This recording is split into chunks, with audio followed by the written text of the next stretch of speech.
Viewers, اگر آپ کو میری ویڈیوز پسند آتی ہیں تو چینل کو سبسکرائب کرنا اور ویڈیوز کو لائک کرنا نہ بھولیں۔ Thank you. میں نے اپنے نصیب کے لیے پریشان ہونا چھوڑ دیا ہے، کیونکہ میں نے سب کچھ اپنے رب پہ چھوڑ رکھا ہے اور اپنے رب سے اچھا گمان رکھتی ہوں۔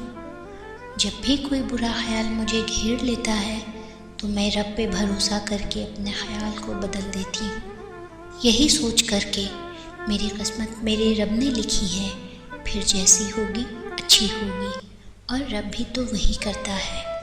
کیسا انسان اپنے رب سے گمان رکھتا ہے جو انسان کے لیے بہتر نہیں بہترین ہوتا ہے۔